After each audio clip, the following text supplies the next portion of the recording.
So Nicole, you want to go ahead and give your spiel here? Or do you want me to start off and then you do it? Oh, I'll give my spiel. I'm so good at this stuff. Oh, hold on here.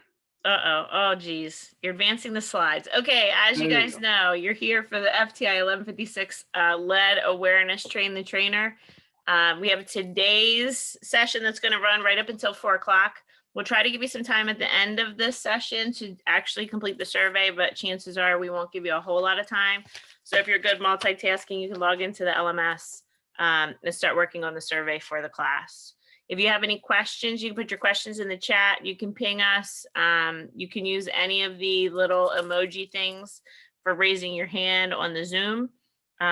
If you have anything outside of this that you have questions on, you can send a chat to either me or Monisha. She's on the call. I don't know if she'll be with us the whole time, but I'll be with you through till the end of today's course. And then Bernie, if you just want to flip to the next slide, I think that talks about the survey.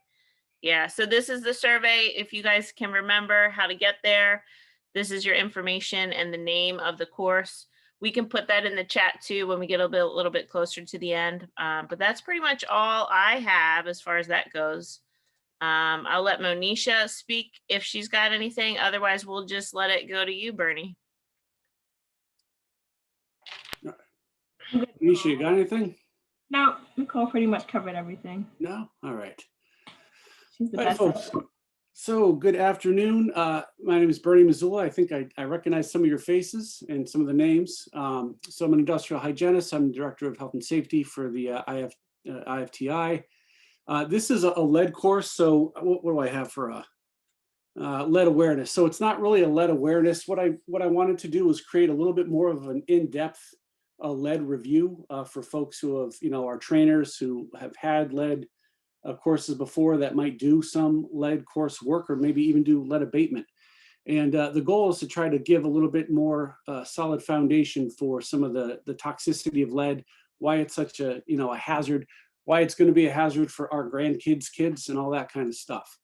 So that's the goal here. This is the first run at this, so apologize, but you've all signed up for the guinea pig class, but hopefully it'll go pretty good, and I'll probably make some adjustments after this.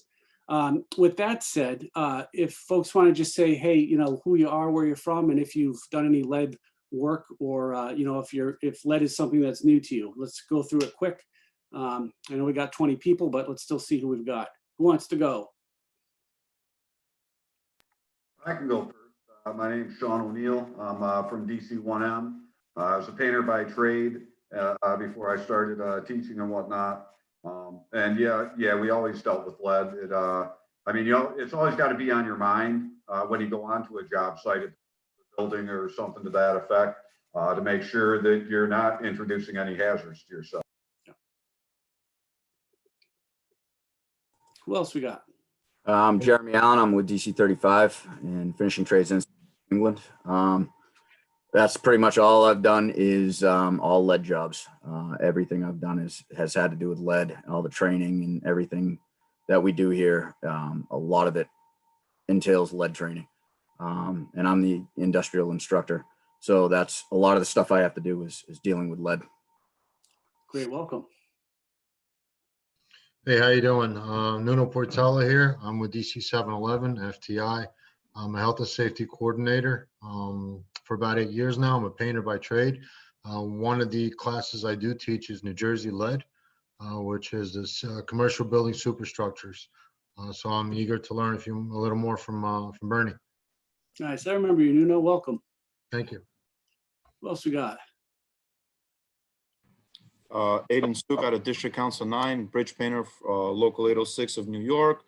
Been lead abating for over 15 years, both management, training from worker to supervisor classes in the industrial field for quite some time. My name is Dave Panico. I'm out of District Council 30 in Aurora, Illinois. Commercial slash residential painter slash wall covering instructor. Just recently, as of last Thursday, renewed my lead supervisor license, and we use that here to teach lead courses. Great. My name's Mark Haskell. I'm out of DC1M. I'm mostly commercial. We did deal with lead quite a bit in the commercial field. When I was in the field, I've been able to now be in on helping teach the lead awareness class twice that we teach here. Great. What else we got? Hello, my name is Ron Barber, about DC 14, a safety instructor. Welcome. I'm Dave Headley out of DC 30. I'm a glazing instructor. Okay, who else we got? Hey guys, it's Chris Bowen from DC 39, glazing instructor as well as safety instructor. This is my first time taking a lead course. Welcome. Chris Jones out of DC 78, just switching over to being a safety instructor. So this is my second Bluish course. Welcome. Anybody else? Yeah, hello guys. My name is Veronica Leo from DC 14. I teach the wall covering and the fall finishes here in the DC 14. And I done the safety classes as well. So I'm looking forward to this class. All right, welcome.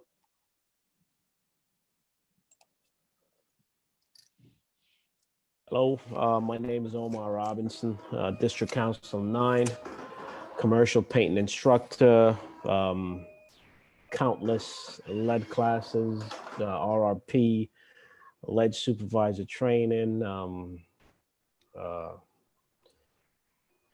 few more I am sure, just can't remember right now. That's okay. Welcome. Who else we got?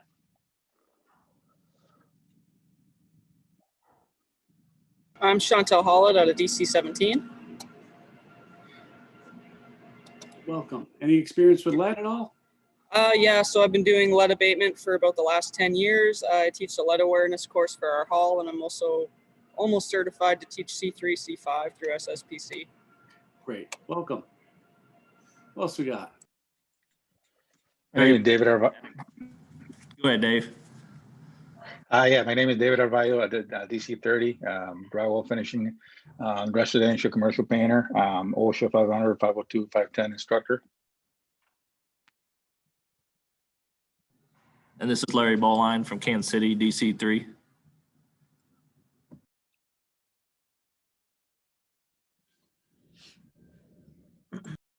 Yeah, anybody else?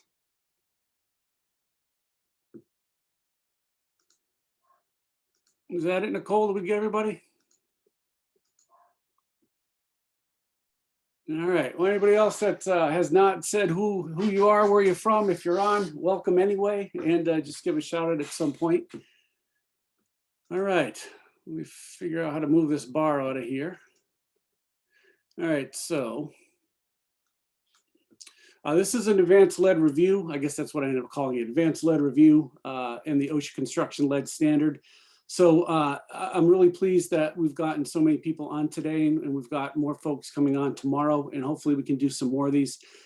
If you've been online with me before, you've heard me say this. I think that, bang for your buck, you can't get anything better than, awareness level health and safety classes, because that's really creating a foundational mechanism for making workers out there in the field, have a stronger understanding of what they face every day. And look, we know we're supposed to have an employer that's got somebody out there, an occupational health and safety professional watching our back, but that might not always happen. And they might have somebody there, but they might not be qualified to be doing that, right? So with the awareness kind of classes, and the more we can get out to workers, they can help, raise issues, right? And thank goodness we've got a union to do that through. So for the folks who teach the lead classes, hopefully you'll pick up a few things from this. It sounds like I'll be able to learn a lot of stuff from you guys as well. So hopefully we can have some discussion. As I'm thinking about this now, 2 hours might not be a long enough time to do this with this kind of a great crowd. So, but we'll see how we go. All right. So the course is delivered in 5 sections. We're going to look at the chemistry of lead, uses of lead, and how exposures occur. Toxicology of lead. We're going to spend, a decent amount of time on that. We're just going to touch on controlling lead exposures, because that's not really what I wanted to get into too much in depth here. And then we're going to look at the OSHA construction lead standard, because a lot of abatement, what governs abatement of lead? Is it OSHA or somebody else? State law? State law, yep. And outside of the state, it's the EPA, right? So basically, the bulk of our lead rules is based around environmental protection and public health protection, right? But we do have OSHA, who's required. They've got lead standards in construction, general industry, shipyard to protect workers. But when we go and take all those classes, it's basically the reasoning behind that is to make sure that we're not subjecting lead out into the environment and harming public health, right? So usually when we talk about occupational lead exposure, it's got a bit of a different twist. And EPA doesn't like to get involved with worker protection, which is, it's kind of silly because if you've taught, asbestos classes or you've taken them, it's kind of the same thing with lead. They focus very little on, the classes where you can get your abatement license, right? They don't talk about worker protection all that much. It's really about the means and the methods to control the exposures of those things from getting out. But we need to care about ourselves, right? So we want to make sure that we're focusing on that. So we're going to really spend a lot of time with 1 through 3, and then go through 4 and 5 at a little bit quicker pace. All right, who's ready to party? So if you've looked, back historically at the uses of lead, the advertisements are quite hilarious. I mean, folks who have promoted lead-based products, it was the new in thing when it was new, right? So they really promoted it. Here is an example of a Dutch boy advertisement for, a coloring book that you could give to kids, because what's the way that we know we can make adults spend money? Show our kids something, right? So we advertise to the kids, and next thing you know, they're, back in the 40s and 50s, they were buying a bunch of Dutch boy paint to paint up the house from the coloring book. After completing this course, we're going to be able to list historical and modern uses of lead, state how workers and public are exposed to it, explain the health hazards of it, use the OSHA construction lead standard, which again, we might get a lot of stuff on lead abatement, for public health protection, but we want to make sure we understand occupational protection for us that's doing that work. State the action level, the PEL, and the blood lead level for medical removal. Sounds like a lot of you can do this already. If you can't, don't worry. I look up a lot of the stuff that I use, even that I use often, but I know where to find the information, right? So I got one of my copies here of our, my general industry rules. I've got the construction industry rules. I've always got those things at arm's length. We want to list 3 ways to control lead exposure and state when respirators are necessary. Even though respirators are at the bottom of the hierarchy of controls, they factor in a lot to lead protection for workers through the process. I threw this in there, we're talking about lead, but this was last year's most cited serious violations in construction, and we see our common players, right? This unfortunately doesn't change much. We've got fall protection up there, fall protection, fall protection, fall protection, right? Basically a lot of fall hazards. But if we look at the health and environmental control citations, what's up here? So, even though we don't have a ton of these compared to, fall hazards, electrical hazards, struck by, caught in between, et cetera. For this section of the standard, this is what we've got: lead, determining exposure at or above action levels. And just as an aside, one of the most often things ignored is exposure assessment, whether it's lead or other, exposures out on a construction site or whatever, work industry you're in. And then the other thing is usually paperwork, making sure you've got a written program, right, or a plan and training. So here we have include lead in the hazard communication, right, of that employer. And then of course we got hazard communication, then lead employer making initial medical surveillance. So lead is one of the things that is often cited year after year, that it's up in that top.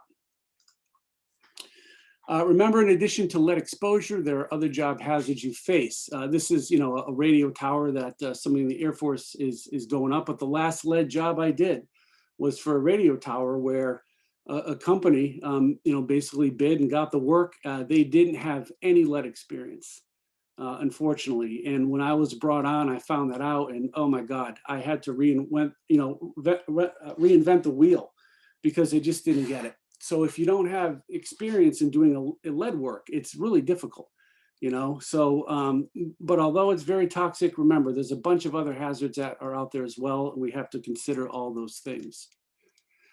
All right, so as we're getting through this, if anybody has a question or if you've got, an experience or something like that you want to bring up to the class, please do so. This is an open class. If you want to give me a break in talking, that's fine too. Hopefully I won't put anybody to sleep. So feel free to speak up. All right, so let's look at the chemistry of lead. So it's a naturally occurring element. It's actually not very prevalent in the Earth's crust though. It's not abundant. However, it's one of the things that we mine the most. Other names for it is plumbum, pigment metal. Basically, it comes out of the ground like this lead sulfide or galena, and then it's got to go to a smelting process to purify it, right? And then we come up with refined lead. Usually it's combined with a couple of other elements to make some kinds of compounds. You can have it in organic form, and you can also have it in organic form as well. So you can combine it with carbon material to make organic lead, like our gasoline was. All right, so you probably know, right? Lead was banned in use in lead paint in '78, et cetera, et cetera. We phased it out of gasoline by the mid-90s, so we probably don't have that much of it around anymore, right? Well, that's what I initially thought until I started doing some more research, to get a little bit deeper dive into this course. But we still mine and use an awful lot of lead throughout the globe, and the United States is up in the top. So we got 3 million tons a year is mined around the world. We're one of the top 3 countries that mine lead.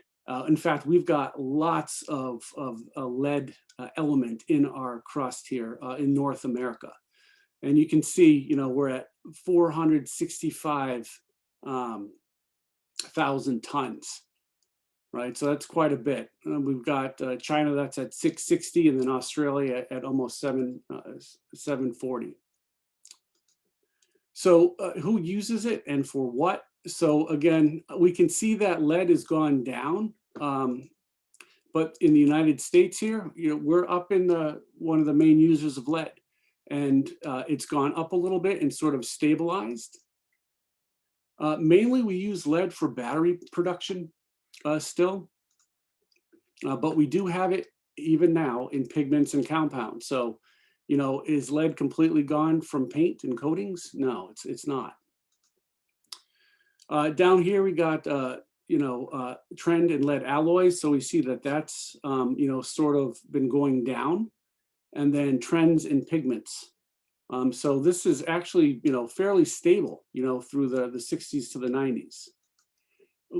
Now this is the stuff that's a bit concerning. So the US has actually seen a fairly good sharp increase in total lead consumption over the last couple of decades.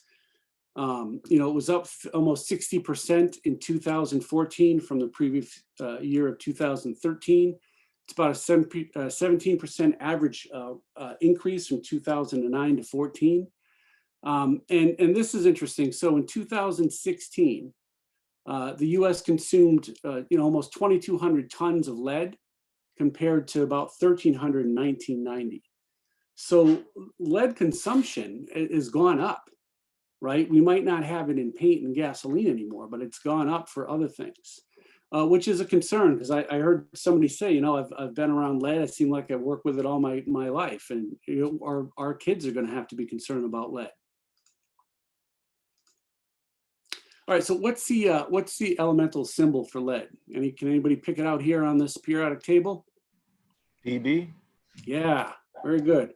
If we were in person, I would throw you a prize, like maybe a whole size candy bar, like the cool people hand out at Halloween. Not saying I'm that, but I'll throw you a virtual candy bar. I'll take a Zoom high five. All right, Zoom high five sounds good. There you go. All right, so where does it come from? So lead's derived from radioactive decay of some different elements: uranium, actinium, and thorium. And it's a mixture of 4 isotopes. And an isotope is basically the same element, but it's got a different ratio of protons and neutrons. And for anybody who that might sound interesting to, we're going to be teaching a basic radiation physics class in January or early February online, as well as a health effects course. So if you work on a Department of Energy site, if you use radiological sources for any construction work, or if you work in a shipyard, this might be a class you want to take. So basically, it's a mix of these 4 stable isotopes over here. And I threw up here the decay chain for uranium. And as it starts at uranium-238, it's got a very long half-life. So it takes a long time for that to, half of those atoms to change to something else. But as we make our way down, we get to this very common thing here that we know about, radon, right? How many people here have to worry about radon in their basements or their house? And then it keeps deteriorating to lead-214 and eventually lead-210. Both of those are actually radioactive, so those are going to decay more. And at some point from the uranium decay, we end up with a stable lead-206 compound. So we see that up here in the second bullet. And again, it's a mixture of all these things you get together. Chemical properties of lead include, it's pretty heavy, 207 compared to, I put in here stainless steel, which is a compound. So it's a real heavy element. Low melting point, it's got a very comparatively low boiling point. It's very dense. I've got up here iron, Fe, right? Ooh. So I've got up here iron, which is 7.4 compared to lead. It's very dense material. It does not dissolve in water. It's a poor conductor, and it's a good radiation shield, right? So if you've been to the doctor, the dentist, or you maybe have had an X-ray, you might get a radiation shield put on you, or you might see your rad tech go behind a wall that's shielded, right? So it's got some pretty good properties.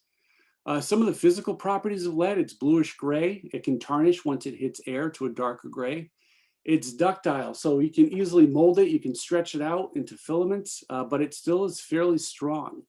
And it can be combined with other metals fairly easily. It's corrosion resistant, blocks radiation and sound I mentioned, kills mold and mildew. So, that's a good thing. And it adds color brightness to paint and it helps it dry faster. So much like asbestos, it's a pretty damn good industrial material, isn't it? It just happens to kill human beings and cause us a lot of harm, right? Inorganic or elemental lead can be combined with carbon-based stuff, right, to make organic lead. So this is our tetraethyl lead, so our leaded gasoline that we phased out, by the 90s. Most of what we experience in the occupational world, is different forms of elemental lead.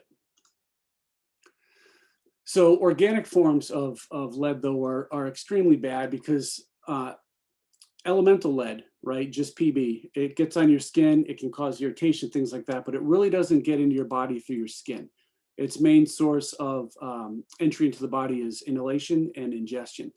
Not so, though, if it's combined with carbon. So if it's an organic lead, it can actually transfer through your skin.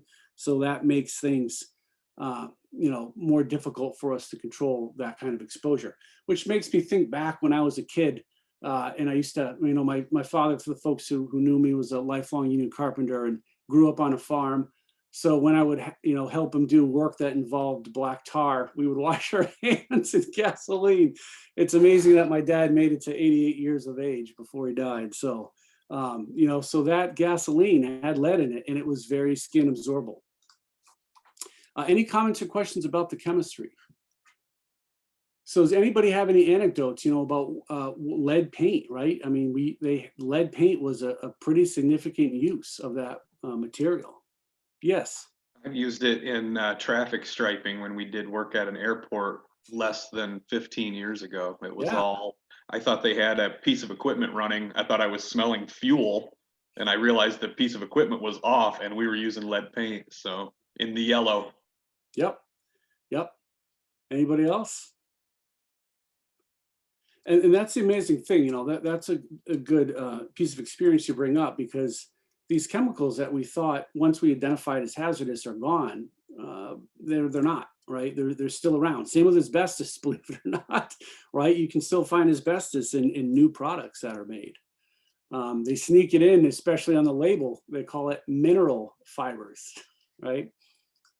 All right, so now we're gonna look at the use of lead and how exposure occurs. And this is a real good one, right? Especially if you got one of your legs in the occupational health and safety setting for your local or your district, because the more areas that you can understand, you might find it, the better it is that you can require assessments to be done and then, implement controls based on the outcome of that. So let's look at how it was used and how exposure occurs. All right, so let's do a quick activity. Let's list 2 ancient and 2 modern uses of lead. So here I've got the Greek Parthenon over here, and I've got this nice piece of art there from Chicago. So what are 2 ancient uses and how about 2 new uses of lead? How about the aqueducts? Roman aqueducts and lead and paint. Yep. So lead was used in paint way back when, and lead in aqueducts was used way back when. So what do you mean for the aqueducts? How was lead specifically used for that? I was used to line them. Mm-hmm. Yep. Good. And how about for today's uses? Firearms. Yeah. Firearms, absolutely. And what else? The number 1 use today would be lead acid batteries. I'm pretty sure across the whole world. That's right. Some of the new uses besides the batteries would be balancing tires, car mechanics, batteries in cars. Yep. You got, like they mentioned about the stripes, it's still allowed to be used in certain industrial settings. Recording studios laced with lead. You got the lead vests. I mean, it's pretty much everywhere. I mean, old ways, you got ancient pharaohs that used it as makeups, the ancient Chinese that used it as teacups to drink. Yep. Hey, you knew you were part of the elite society back in Rome when you can drink your wine from a leaded goblet, right? Because it sweetened the wine. Wow, right? So, and again, a lot of the things that you just mentioned today, right? It's amazing. It's still used in paint, right? It was used in paint way back then. And even though I say modern is like, the 1930s to now, and we still have a lot of uses. It's one of the earliest metals that we use, and it's also one of the longest studied metals as far as toxicity is concerned. And again, if folks join me for the toxicology course I put on, it's going to be a bit of a benefit. So I'm going to roll through some terms coming up, and it'll, if you took that class, it'll be good. But if you've got a question on what I'm talking about, please let us know. So they actually were able to make pipes. So Rome had working pipes way back when. Here's an example of a leaded vase. And over here we got, molten rebar, right? So they actually used it as part of a construction medium for stabilizing some of their building systems as well. So it was used for a long time. It's been used as a colorant for a really long time as well. Somebody mentioned makeup, and this is an example of a facial art piece that was made, and it was colored with a lead-based paint. Our little soldiers and stuff like that, right? So it was used in a lot of different kinds of coatings. The Renaissance interest in metals yielded an increase in lead poisoning. So once the Renaissance came around, we got out of the medieval ages. They started using it quite a bit. So this is a Bernard Ramanzini. We consider him the father of modern industrial hygiene because he really started to look at occupational diseases and occupational exposures and make connections there. So this is a quote I have up here by him: lead poisoning of potters, so folks who did pottery work. So first of all, they suffer from plaised hands, abdominal colic, fatigue, cachexia, and they lose their teeth. It is therefore extremely rare that one can see a potter who does not have a lead-colored, cadaverous-looking face. So he's meaning here people who worked with lead as their career for potters. They look like zombies, right? So it was a detriment to the body to work with this stuff. And also during that time, lead poisoning started to rear its head in painters. And then here I threw a picture of Renoir in there. So a lot of the a lot of these Renaissance painters who developed some beautiful work, you know, had lead poisoning. Tetraethyl lead was created in 1992 as an anti-knocking agent for gas. And this is a slide that my friend Bruce Lippy developed, but it's to show you. So if we had 4 grams of tetraethyl lead go into the engine, it's not destroyed. It's not broken down and used as fuel. It just is used as an anti-knocking agent. So 4 grams of that comes out the other, you know, the tailpipe and dispersed into the air. And again, you know, I mentioned the advertising. There's some real fun pieces of literature for advertising lead uses back in the day. Air lead concentrations were directly related to leaded gasoline use. So we can see here back in 75, it was way up about 1.4 micrograms per cubic meter of air. And once we started to remove lead from gasoline, it started to, you know, go down fairly quick until it was phased out in the mid 90s. There is a spike here. I initially thought that this was from the World Trade Center, but it looks like it was just an anomaly. It was a wide use of lead during that particular year. We can even see this when we take ice core samples. There was a fairly documented study in Greenland where they looked at Greenland ice core samples, and they can see the concentrations of lead from year to year in these ice samples. So connected with the gasoline were blood lead levels. So BLL, you'll see that. I use that in this presentation. I also use BL. So blood lead level or just blood lead or blood level. So we can see that, you know, in the 70s when the gas was quite in use, we had fairly high blood lead levels. And as we phased it out, it started to drop. However, there's always a however, tetraethyl lead can still be used in racing and off-road stuff and also in turbine planes. So if you live or you work near an airport that, you know, provides services for turbine planes, you know, prop propeller planes, you're going to have lead exposure that's higher. We've got documented studies of this. So where you live, you know, can have an impact to your lead life, not just if it's coating in the home, right? It's what's around you. So lead's been used in paint for 3 main reasons: anti-corrosion, strong binder, and the pigment. It has a nice color. Somebody mentioned painting the lines, right? Here's a school bus orange was a historic color. Red and white lead paint, they're, you know, quite different. So they provide a different benefit, and the, you know, the pigmentation is striking. What are some of the other properties do you think that made lead good for coatings, especially in the outdoors? Expand and contract without cracking. Yeah, right. Right, so that's that malleability that we talked about, right? You can really stretch it out and it's not going to snap. You can, you know, draw lines out with it. Good. What else? It's an inhibitive pigment, making it very strong to anti-corrosion. It also Yep. helps paint dry faster, making it very good if you're painting outside. Yep. And it has another pretty good property to it. It's actually more useful probably indoors than out, but it mold doesn't like it. Stuff doesn't like to grow on lead. Right? That's why our bodies don't like it. So this is the EPA definition of a lead-based paint. You know, so you're probably familiar with this if you've taken or you teach some of these classes for lead abatement.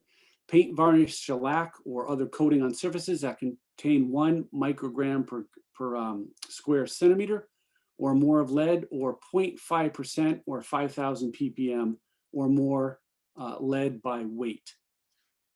And in 78, the Consumer Protection Bureau basically limited lead in new residential paint to 0.06%. But I'll ask, is lead still used in paint today besides residential paint? It's never been outlawed in the industrial setting. Right. It's just restricted. Yep. In fact, you know, somebody mentioned superstructures. Is there a federal lead abatement rule for superstructures like bridges, radio towers, large tanks? Do we have one? No, we don't have one. There was one in the works, but it got put on the back shelf. So, when I would do, lead abatement work for folks doing work on superstructures, there would be a pieced together lead plan that involved a lot of the other EPA standards. And basically they were, fugitive air and soil and water emission rules that took lead into account. For instance, when I was doing work on that last job, I mentioned the radio tower. They had to make sure that any lead that they scraped off chips didn't fly off and land on the ground, because now that's a fugitive emission. And, none of us wanted to walk around the thing in the Pennsylvania winter trying to pick up lead chips, right? So it's unfortunate. It would be good if we had a superstructure, a lead rule that helped us out as workers and also able to protect the general public. But as of yet, we don't. There's a draft, but it's not there yet. So we need to think about outside of our borders too, right? Lead paint is still sold in stores around the world. These darker places are spots where it's used more prevalently, right?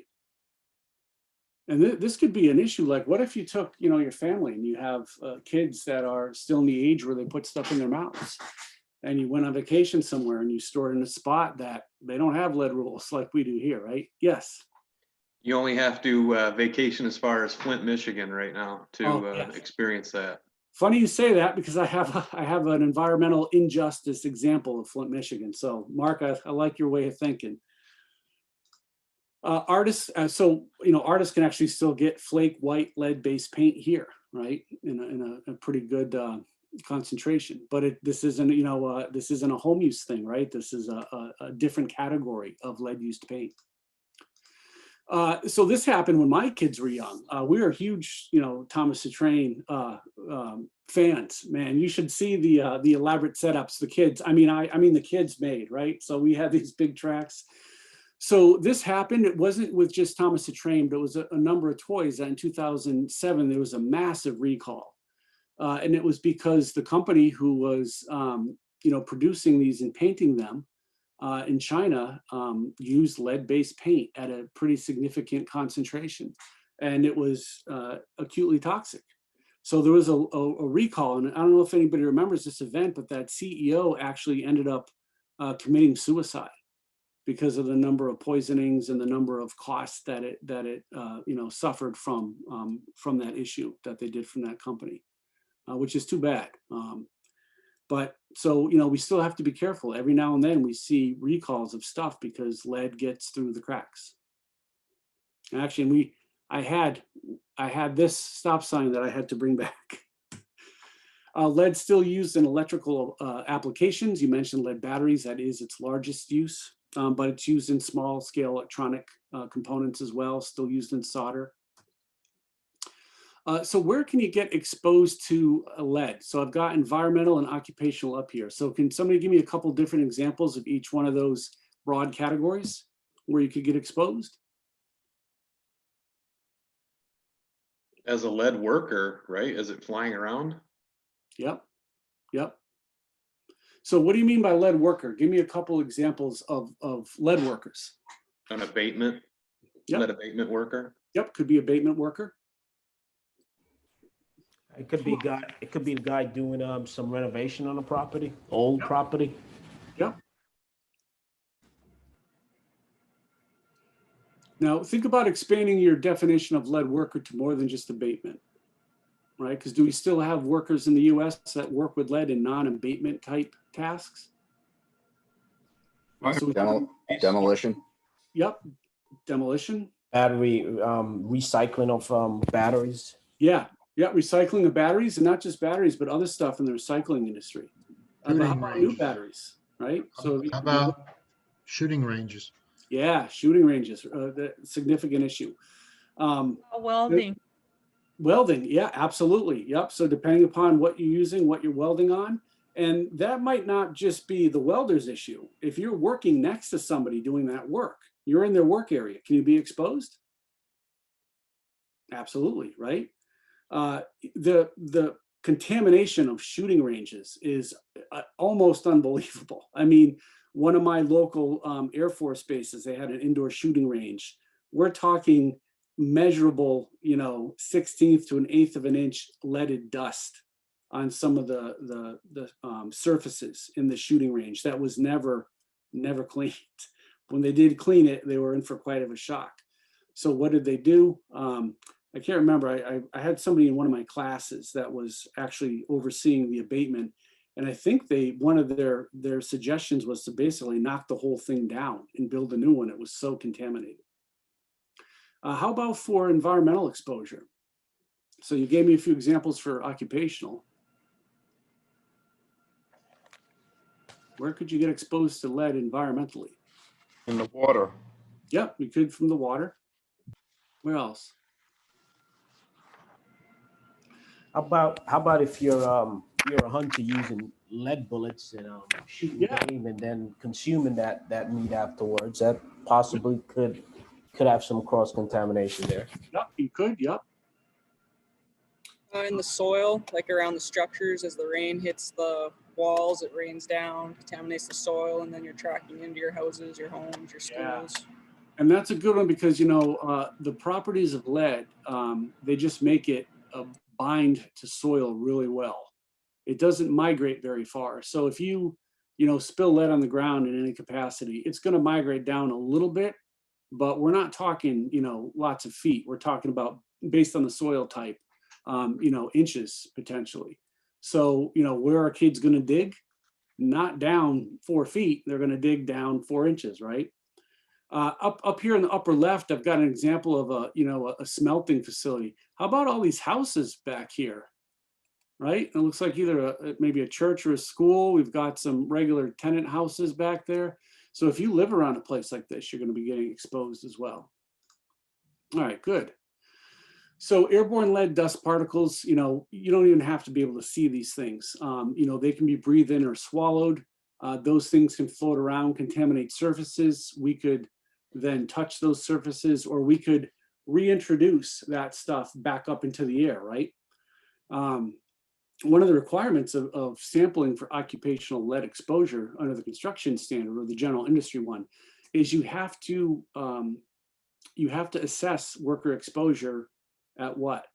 At their most hazardous or highest exposure conditions. So I was doing work in Chicago on a hazardous waste site in the city that was going to be repurposed, and they were going to build a distribution building on it. And I had to fly out a bunch of different times to take samples. And, my client was like, why do you have to come out so much? I said, because all the time I come out, it's not windy. Oddly enough, the windy city. So I had to find a day where it was windy out there because I would hear from workers, and you always got to talk to the workers because they really know the lay of the land because they're out there every day. And the first few times I came out, they said, Bernie, man, bad timing to come out. It was so windy the other day, we couldn't even see. So this dust was flying around because they were just in the beginning of, grading out this plot of land and digging down and removing some of the contaminated soil. So I had to find a time to get out there because the leaded soil was getting reintroduced to the air when they had the worst conditions, which was windy. Children are especially at risk. Why? Why are children more at risk to lead exposure than adults are? They crawl onto floors, put fingers in their mouths, Yeah. put fingers in their mouths, put their mouths on window sills where most lead accumulation happens in the home, drink water that's contaminated with lead. A child's at early stages of life, a child absorbs lead way more quickly than they ever will in their adulthood. Learning disabilities, growth disabilities, neurological defects. Yep. So one of the statements you made is that kids absorb lead more than adults do. That is true for whatever reason. And those of you who joined me for the toxicology class, one of the things that I talked about was a mechanism of toxicology, right? So we want to find out the actual steps where you go from exposure to dose to biotransformation or metabolism to causing harm and excreting it then from our body. Even though we've studied lead a lot and we know a lot about the diseases it causes, we still don't have a good understanding of how a lot of the stuff mechanistically happens. So kids do absorb lead and retain it longer than we do as adults. But the stuff's so just damn toxic that even as adults, we succumb to its effects. Sources of lead in the environment. So, as you know, homes built before 1978, but I would like to say 1980, because what happens if you had a bunch of, material stocked up as a small business or something like that, a contractor, and all of a sudden you hear about a ban on something? Do you just turn in all the stuff? No, it probably sits on the shelf for a while before it gets used up. So I like to err on the side of caution and look at homes that are, 1980, early 1980s and below. Is it part of the law? No, but is it part of me doing good due diligence as an industrial hygienist? I think so. Drinking water can be contaminated by either lead solder in pipes or some other issues, and we'll look at the Flint one in a minute. Soil and air near buildings where people work or have worked with lead. Soil in areas where lead-containing pesticides have been used, or hazardous waste sites or landfills, especially where you might have leachate. So leachate is stuff when that landfill gets wet, water percolates down. Water is the world's greatest solvent. It is going to take with it heavy metals, even things like lead to some degree. And if that gets out into the groundwater and you've got wells or untreated water, it can make its way up into your glass. So here's an example. This is Flint water issue.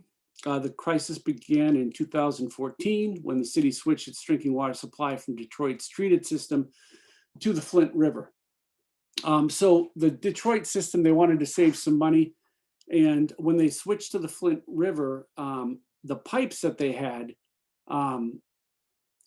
basically had lead in them. And the Detroit water supply had an anti-corrosive chemical in it. And that prevented the corroding of the pipes.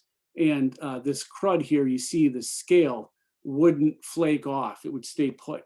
But once they moved to the Flint water, it was untreated. It didn't have that anti-corrosion material in it. And really the root hazard is these old pipes, right? But with that said, anyway, the water was able to corrode the pipes and the scale fell off. It contained lead, and there were some significant lead issues in Flint, Michigan. Lead exposure from contaminated soil are associated with a bunch of different specific areas. So if you live around one of these things, it should be something that you would look into. Roadways, older homes, old orchards, mining areas, industrial sites that may have used or worked with lead, power plants, burning coal, fossil fuels, things like that will produce a number of heavy metals, one of which is lead. Incinerators, if you're burning trash, landfills, hazardous waste sites. So these are all spots where lead might get out into the soil or the air. Here's some other examples. So if you live near an airport that services those piston engines I was talking about, you're likely to have higher lead exposure. Here's an EPA sign from East Chicago West Calmet housing complex, where they had a significant issue of lead contamination in the soil there, where they were actually having kids get poisoned by digging in the dirt, right? So they actually had to put signs around there because it's expensive to haul away that amount of soil. Let's see, I think we've got a couple folks on from District DC 9, right? So this is from one of your newsletters, and it was, in the newspapers there, Queens Line 7. So lead-based paint was literally falling off this thing, right? And what happens when that train rolls over its track? Creates a lot of vibration. So stuff on there is going to, at some point, become loose and potentially fall off, get caught by the wind. So if you live near that line, you could have been exposed to lead. Any comments or questions so far? I got this in there, consider the number of homes that were built before 78. So all the homes that we have between 78 and now, this is the data of it. So you can see there's going to be, lead in homes for many, many, many years to come until we abate it. And what happens, so I use the word abatement. But what are your options for dealing with lead when you find it in a home or a public setting? What are your options for protecting the public from lead? Encapsulation. Encapsulate it. There you go. Right. Yep. Encapsulate it, or you can remove it, right? So if you encapsulate it, you didn't get rid of the hazard. It's still there, right? We prevented some contact with it, but it's still going to be somebody's mess to clean up at some point. So it's going to be around for a while. These are, a bunch of jobs with lead exposure. This is not every job with lead exposure. This was taken from a fact sheet that Cal OSHA put together. And some of the resources that I gave some from Cal OSHA because they did a great job putting together a couple of lead fact sheets, including what are good elements of a lead construction plan. That's very important. So we've got, in construction, abrasive blasting, demolition work, lead abatement, some of the common things you mentioned, welding, right? Painting, battery use, firearm ammunition, metalworking of different kinds, the auto body industry. And there's a bunch of miscellaneous stuff, adhesive, sealants, and lubricant manufacturing, right? Furniture stripping, pottery or ceramics manufacturing. So there's a bunch of stuff out there that deals with lead exposure. There's also a number of hobbies and other sources of lead exposure as well. So, you might have something that you don't get occupational exposure to, but you bring it into the house. And sometimes that can almost be worse because, you don't have, an OSHA protection rule when you have a hobby. You don't have, state rules when you have a hobby. You might not have a vehicle or a method of learning about, hazards that you've got, if it's just something that you do for enjoyment. So if the solids get into the air, they can find their way into your body and harm you, right? Cutting or welding metal containing will generate lead fume. So we mentioned that lead had a fairly low melting point. So, if you're putting enough heat on there, and this is grinding, torch cutting, or welding, right? You're gonna likely be generating fume. How much we won't know until, you do an assessment. We do know though that traditional methods of, renovations do create a lot of airborne dust, and with it, lead, if there's lead in that material. From hand sanding, power sanding is the highest. And then interior demolition, so whacking out a wall with a hammer, cutting stuff out with a bar, things like that. Just think about though, the greater power, the faster RPMs, the more likely you are to create a lot more smaller particles. So if I have, my hand sanding, well, let's look at it this way. I use hand scraping. What's going to create smaller particles, hand scraping or hand sanding? Scraping. Smaller particles, sanding, I'm sorry. Yeah, sanding, right. So what's going to create smaller particles, hand sanding or like a nice Porter-Cable orbital sander, right? The electric one. So anytime we introduce more power, more RPMs, we're going to be creating finer material. And that's bad for us because the exposure through our inhalation route really depends on size of those particles. So scraping something, there's a hazard there, but it's not nearly the same as you using a power means of sanding. It's not really eating the paint that really got the kids, right? It's the dust. Just the friction of opening and closing windows, created enough dust that it became a significant exposure. So here I got, the rubbing, binding of window components generate significant amounts of dust lead, especially when the paint levels on the window components are high, right? This is from a study by Dixon in 2007. So how about for us, for construction workers, right? So we still have occupational lead exposure. The bulk of it is in manufacturing. And this is the 6th edition of the CPWR's construction chart book. But construction makes up 20% of that, right?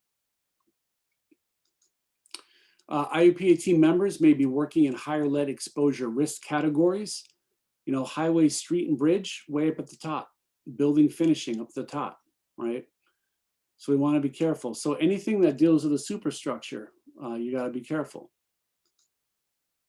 Prevalence rate for construction workers with lead poisoning has stayed just about the same over the last 6 years, which is concerning, because we know enough about it where we can control our exposures. We've got the right tools to do that, but yet they're still unappropriately high. And I'll get into why that is. So this is, prevalence of work rates with workers above 10 micrograms per deciliter of blood lead, right? Unfortunately, we know that a lot of health ailments can present at levels in adults below 10 micrograms per deciliter of blood. So it's not effective. We need to do a better job controlling this for our workers.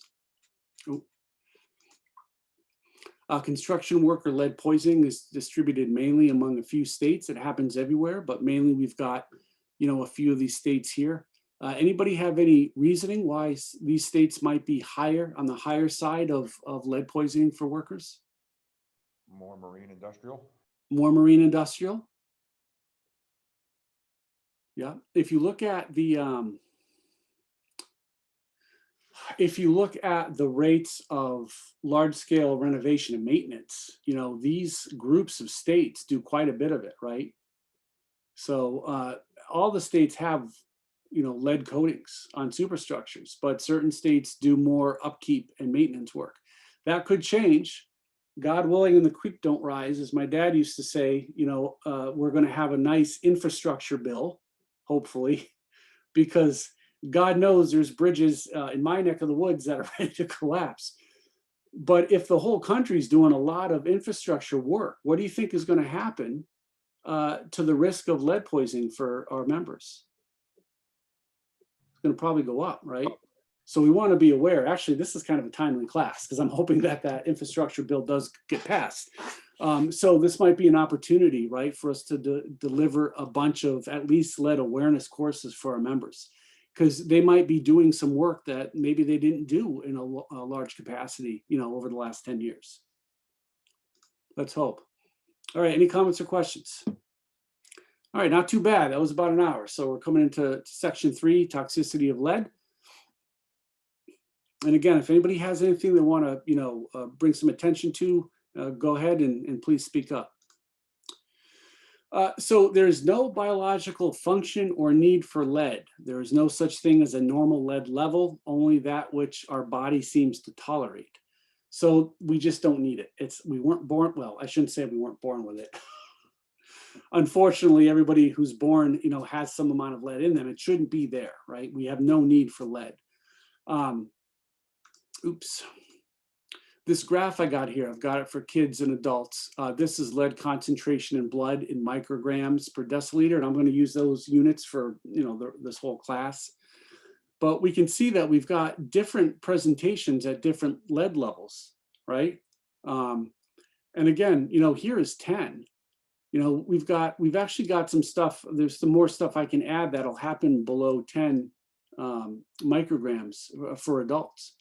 But we can see that it doesn't take, much lead in our blood to start having presentation of symptoms. And what is the medical removal limit for workers for blood lead? 50. 50? Thought it was 40. 40, yeah, 40. There is 50 in there, and I'll tell you, it's confusing because they have 40 in there, they've got 50, and they've got 60. But the initial trigger to enact the medical removal and protection benefit section of the rules, both for general industry and construction or maritime, it's 40. But so how about this, right? So let's take 40 and look at all the stuff that can happen on the adult side, right? I don't know. That's not acceptable to me, right? That's a removal that's just too damn high. And if you look at the cadre of studies, so if you do a meta-analysis, and a meta-analysis is you look at a bunch of studies that were done for some subject. In this case, we're talking about lead poisoning. There are a number of studies for each ailment that dips down much lower than what their average is. That could have been because of bad study. It could have been because of good study and just bad conditions. It could have been because some unadjusted or unaccounted for variables in the population they looked at, but who cares about that? Let's say if you were in that group that was studied and it took a very low blood levels for you to have a disease that normally doesn't present at a higher level. Well, that sucks for you, right? And that's just not right. So it would be nice if we could, make this lead rule a little bit more just based on the way that we see physical ailments present at different blood lead levels. So it's one of the oldest poisonings that we've got on the books. This is a photo that was the fall of Rome. And there's, a lot of historical prose written on whether or not lead poisoning had a hand in the fall of Rome, right? Because they couldn't do things as well. There's no known safe exposures for carcinogen.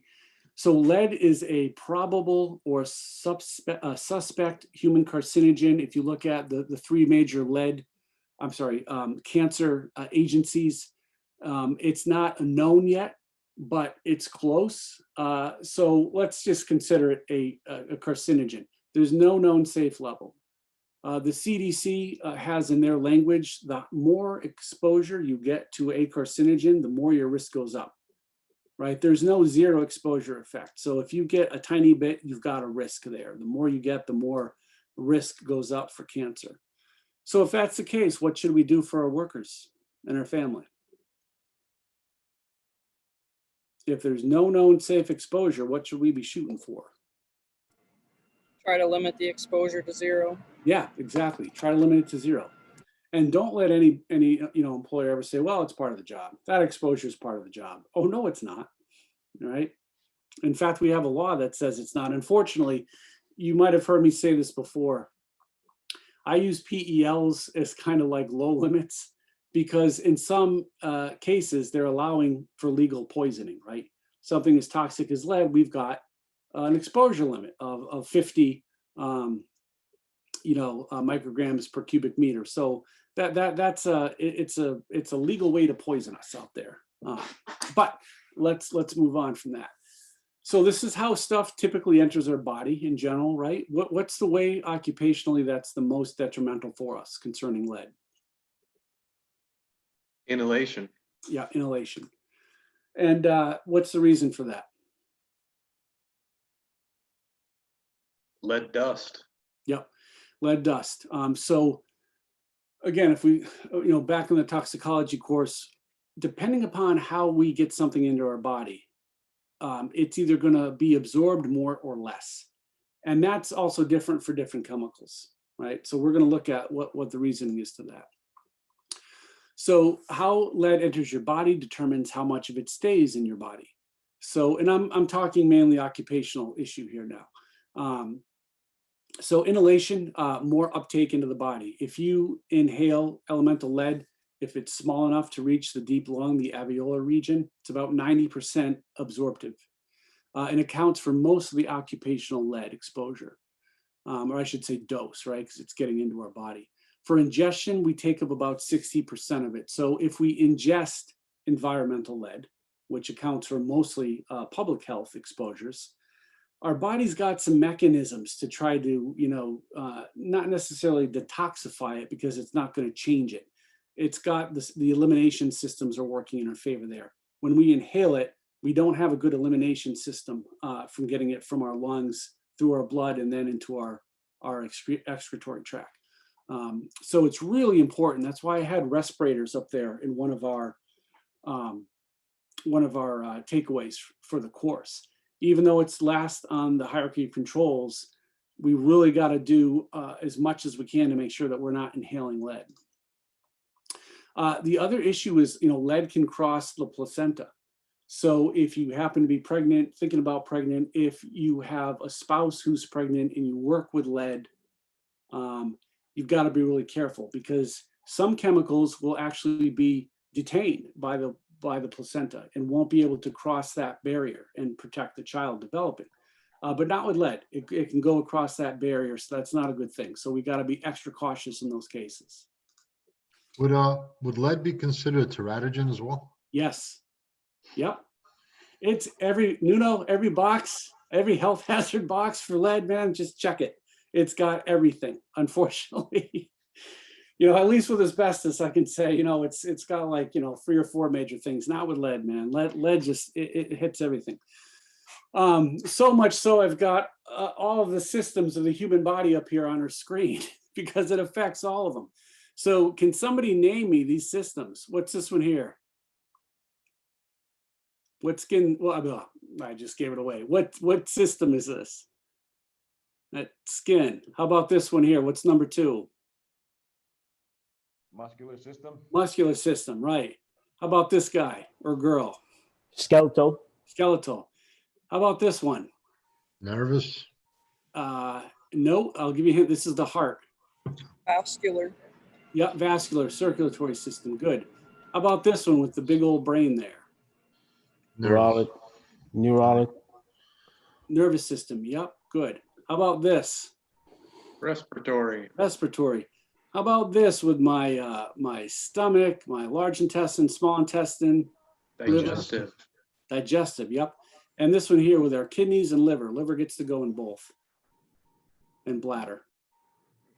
Waste. Yep, waste, excretory. Good, very good. Lead affects all of them, right? And that's actually shown in the lead standard, right? So it affects all of these systems. It is a beast. Once lead enters your body, it's a complete mess. You know, I talked about before, you know, in prior classes, you know, toxicokinetics, mechanisms of toxicity, how are chemicals distributed once they get into the body. This is one of the models for lead. It's a mess. So let's look at a little bit easier one. Basically, you're going to get lead in through dietary means, right? You're eating it somehow, drinking it. Air and lead or other sources. Again, we can get some through the skin if it's organic lead. Once it gets into the blood, it distributes, and it mainly goes into 3 systems. It's going to mainly be distributed between our bones or our mineral system, soft tissues, kidney, liver, or our blood system. And from there, it's going to be, you know, interchanged. It's going to store in some of our organs. It attacks everything, though. There is no organ that lead does not attack. And it's going to be eliminated through sweat and bile, urine mainly, hair loss, and nail loss as well. Okay, so once lead gets in there, it creates havoc. It goes all over the place. It goes in and out of its storage compartments like your skeletal system, your kidneys, etc. And even when it binds to certain places, it can still cause damage. Sometimes if a chemical gets stored somewhere, it might not cause any damage. For instance, dioxin. It's incredibly fat soluble. It's going to be stored in your fat tissue. If it's not stored in your fat tissue because the binding sites are all used up, it's going to be what we call free. And if it's free, it can cause damage. Even when lead is bound, it can cause damage to those places it likes to hang out in, okay? So it is a mess. So I mentioned this, it's, you know, lead that's not excreted is stored mainly in blood, mineralizing tissues, your bones and teeth, and soft tissues. So how about elimination of this? How long does it take for lead to leave our system? Well, it's a little complicated because it depends where it's stored. If it's stored in your bone, it takes 20 to 30 years for half of that storage amount or half of that burden in your skeleton to be removed. Where does it get removed to? Your blood. Then it has to be eliminated through there. In blood, it's 27, 28 days. Soft tissues, the different organs that we've got, like kidney, liver, about 45 days. And again, those are all a little adjusted depending upon what it is. But let's just take a look at how long we're talking about. So let's say if we're just talking about blood, I got my half-life of 27 days. Maybe I get a dose of 100 milligrams at time 0. So that was the first day I worked with it. And then let's say if I only got 1 dose, I worked with it once and day after day, I'm not working around it anymore.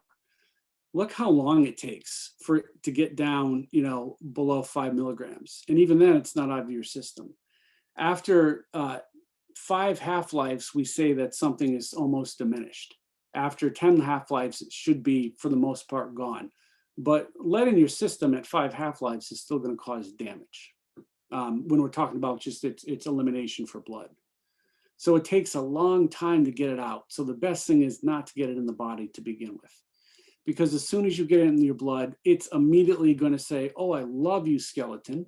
And it's going to go and hang out there for 20 to 30 years, right? We don't want that to happen. The elimination of it is it's first order. So this is what these different eliminations look like if you were to get one dose of lead. So you get one dose, and after one half-life, you're down to 50%, 2, 3 half-lives, 4, 5, till it's almost 0. The difference between a first order and a 0 order elimination is the first order is time dependent. So the longer you go, the more of it's going to be eliminated. I'm sorry, this one is not time dependent. It's concentration dependent. 0 order is time dependent. Doesn't matter. You just have to wait till that amount of time goes by. But this is elimination if we only have one dose, right? But we know that we don't have one dose as workers. We usually get exposure after exposure, which results in dose after dose. So this is more likely what the elimination is going to look like in our body if we continue to get exposures. So we're going to get an exposure on some day, and then, it's going to start to go down, but then we immediately get another exposure. So whatever was left in our body, we add to that, it goes down. Whatever's left in our body, we add to that. And at some point, they say after about 5 half-lives, you're going to have what's called the steady state. So as long as you're getting the same doses in your body, you're going to end up creating this burden in your system that just stays at some certain amount based on your amount of exposure. So this is a problem, because the longer your half-life is, if we're talking our bones, right, up to 30 years, the longer that this is going to take to start to go all the way down if you get day after day of exposure. So again, the take home here is let's not get lead in our body, because it's going to build up, because we don't just get one exposure. And everything works like this. If we're talking about asbestos, the asbestos half-life is 77 days out of your lungs, right? But you just don't get one exposure to asbestos if you work around it. You get it day after day. So that's a problem. That's the problem. So here are some of the symptoms of lead poisoning, and some can occur less than 10 micrograms per deciliter of blood. Headaches, trouble sleeping, fatigue, reduced sex drive, forgetfulness, constipation, mood changes. There's a lot of stuff. This is not an encompassing list. There's a lot more things I can add to this. So lead in the skeletal system, can be stored, as I said, for up to 30 years. And that's actually where about 90 to 95% of the body burden, or the amount that's left in our body, is in adults. And why is that a problem? Because we're going to keep getting exposed to it, if we work with it over and over again. And there can continue to get into our blood and affect us in other health manifestations. How about our cardiovascular system? We know that it is attributed to heart disease. It damages red blood cells and causing a lack of oxygen, or the ability to uptake and use oxygen. An elevation in systolic blood pressure. So the blood pressure that's on the top, like if you get 110 over 70, it's the 110, the top value. And that systolic blood pressure is a value that you get, the pressure that's seen when the heart pumps. The other one, the denominator, is the one when your heart is at rest. So it elevates the systolic blood pressure. They think that might be connected to damage caused by the kidney. But again, we need to know more about it. So in this point, let's not get it in our body. Blood lead level is used as a marker, right, for lead poisoning, but it does not represent our total body burden. So just because we have a blood lead level of X doesn't mean it's this amount in our skeleton or this amount in our kidney, right? It's just kind of a marker. The GI tract, swallowed lead can cause cramps, colic, constipation. Kidneys, most of the lead, as I mentioned, gets removed through urine. So our kidneys are taking a brunt of this. And they can get permanently damaged. So there's something called the glomerulus in the kidney. It's a sieve, it's a strain. And it's meant to retain the good stuff in our urine to get absorbed back in, like heavy proteins, things like that, and lets the waste stuff go out in our urine. The problem is lead actually tears that thing up, and it messes up the glomerulus. So our filtration system in lead does not work well once it damages our kidneys. And these are irreversible things. If you mess up your kidney, it doesn't repair itself, okay? Lead causes behavioral problems, memory loss, loss of sex drive, permanent damage to the nerves. When you're, if we're talking about child exposure, as you're growing, your nerves, your synaptic pathways are starting to get to know each other. They're coming together, they're building. Lead is believed to halt those processes somehow, so you don't have full development. Again, we still don't know the methods by which it does it. We just know that it happens. Lead absorption depends on a variety of factors. So how small is it? If it's in the air, what is your route of exposure? Nutritional status. So folks who are deficient in iron or zinc or calcium usually have higher lead burden if they work around lead. Diets high in lactose or fat have been reported to enhance lead accumulation in the body. And it, varied by geographic area as well. Socioeconomic background, et cetera. There's a lot of stuff that can play into how somebody is actually poisoned by lead and what levels they might see. Any comments or questions so far? So this is just a, a diagram, again, showing some of the issues with lead. There's so many of them, right? And the graphic here I've got on the left are some symptom presentations depending upon the blood lead level. So again, we see we've got 40 here, which is the medical removal limit for the OSHA standard. But look at all this stuff below it. I mean, there's a lot of stuff that can happen to you. And again, this is in general. We've got a number of studies based on looking at all the studies that were done for maybe kidney damage. And we might see some folks have it in the lower levels. Again, just more, health effects. We've got acute things. So if you get higher short-term doses of lead, you can see certain health effects. And those things typically do go away once you are removed from the exposure. But our chronic effects, which are the lower dose, longer time frames, typically don't go away. So these are things like our cancer, our reproductive damage. Someone mentioned, is this a tragedy? Yes, it is. It affects the fetus while the fetus is developing in the womb. Muscle and joint pain, nerve, kidney, brain damage. We also have some evidence that it might actually be a genetic damaging chemical as well. But again, more has to be done on that. Different blood lead level will present in a variety of physical symptoms. So this is Burton's line. This is when, you've got an appreciable amount of body burden occurring, and it's, uptaking in your mineralizing tissues, your bones and your teeth. And we see this line here. It's not well defined when that line presents. It's definitely an oh crap kind of thing. Okay, this person's got way too much lead in them. Wrist drop.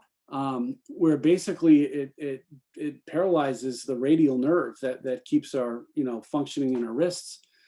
So you would see this with lead workers, battery manufacturers, potters, has been seen anywhere from 30 micrograms per deciliter of blood all the way up to 70. This was a study, and this is important. I talk about this a lot, not bringing stuff home to our families. The study was done 37 homes of construction workers with blood lead level at or above 25, and 22 homes of neighboring families with no known lead exposure. Their controls were tested. And what they found was that, for the test homes, nobody had lead, but for the family members of those folks who worked in lead with these blood lead levels, they had pretty substantial blood levels for family members. So this stuff does get brought home. So we've got to be very careful not to do that, especially if you've got a pregnant spouse or if you've got young children. Or if you've just got a spouse that you just don't want to lead poison, right? Regardless of the age. Good news though, I want to throw some good news out here. Lead poisoning prevention policies have reduced pollution. They have reduced blood lead levels, but still work, still more work does need to be done. There's a lot of stuff up here. Lead-based paint poisoning act of 71, lead in plumbing ban. A lot of these things you might have been in contact with or familiar with through your lead abatement classes, right? Because these are environmental things.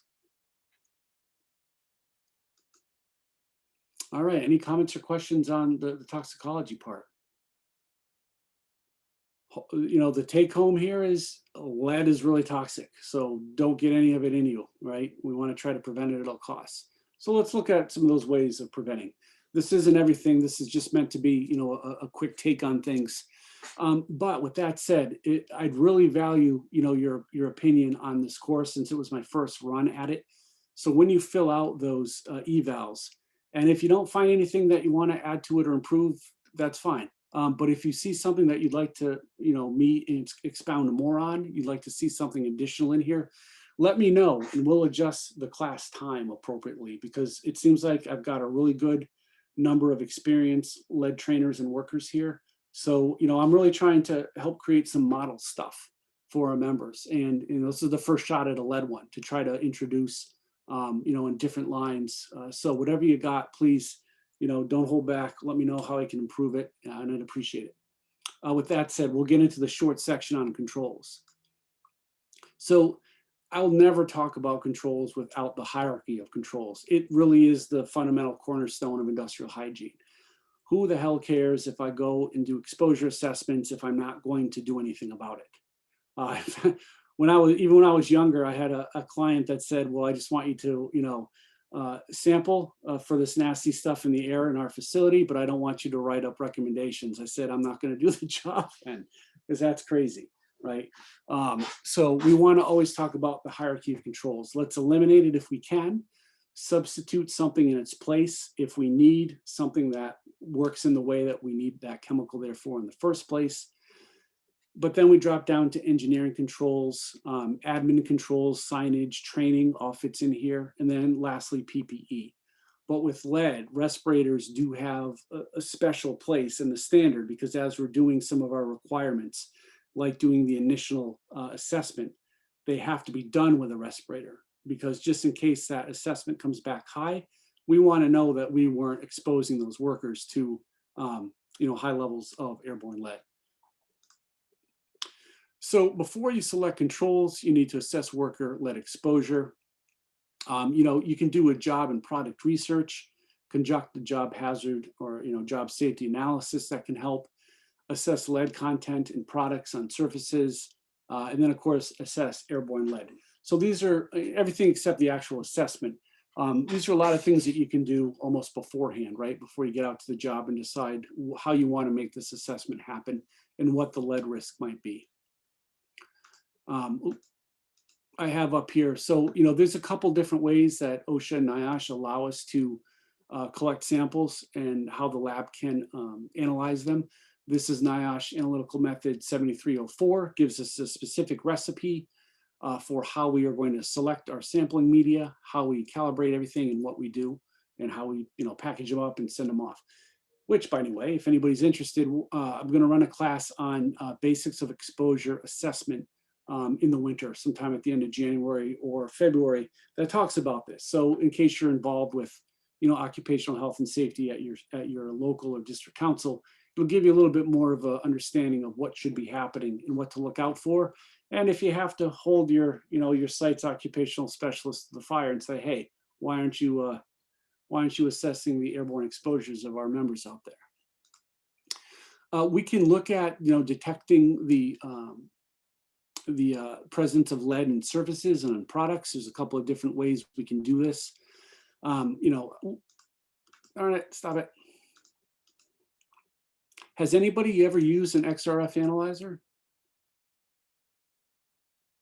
So this is the standard way that we would evaluate for lead on surfaces and in materials and coatings in homes. It's a whole separate class. You actually have to get a license to get an XRF device because it has a radioactive element in it. And what happens is when you use it, you click the button, this slide opens up this window, it blasts the surface with radiation, that gives it a reading back, and then the window closes. So you've got to get a license to use this kind of thing because it's a safety issue when we want to track all of our radioisotopes and who's got them. But then there's simpler stuff like, wipes, crayon wipes and dust surface wipes, that kind of thing. We can look at the air. So there's different ways we can do area sampling with real time. So we can actually look at particles in the air and get immediate feedback. I don't know if anyone's used one of these, but we have aerosol monitoring capability in real time. It's not super accurate, but it doesn't do a terrible job. You can collect area samples on a site for kind of getting an understanding of what's going on site-wide. And then of course, we've got personal, worker exposure samples that we take to actually assess somebody's real exposure that they might have in the breathing zone. So rule of thumb, we want to avoid interacting or disturbing lead on the job unless it requires it. So here's that elimination step. If we don't have to work with it, if we don't have to be around with it, around it, let's not do that. If you do though, use of contamination in local exhaust ventilation with HEPA filters is not only going to protect us as workers, but the general public. And in fact, it's required, right? Work methods, with materials that contain lead can greatly increase exposure. So this is from a study, manual sanding with widely used paint removal method may generate airborne lead dust exceeding 10 times the OSHA PEL, which is, that's a lot, in the maximum protection range of a half-face APR. So you're gonna create so much, lead contaminated dust, an APR that you might use would not be effective. And EPA, in fact, disallows a number of different techniques based on the ability for it to create high airborne exposure hazards. Respirators and other PPE should be used when other controls have reached their limits or as they're being implemented. So as I'm getting, ventilation controls up and running, you wear a respirator. As I'm out there assessing a worker's exposure to lead, I'm wearing a respirator, making sure that they're protected. If everything is in place after that, if I've still got exposures that aren't below the PELs, then I'm going to have to put folks in respiratory protection, right? So, if this metal here that we see that this woman's grinding on, if it contained lead, do you think she'd be adequately protected? No, right? We know that grinding, heating up metals that have lead in there are going to create, volatilized lead. So I don't see a respirator there. I don't see any kind of, ventilation capture. Is she adequately protected? We're going to do some welding here. Nope.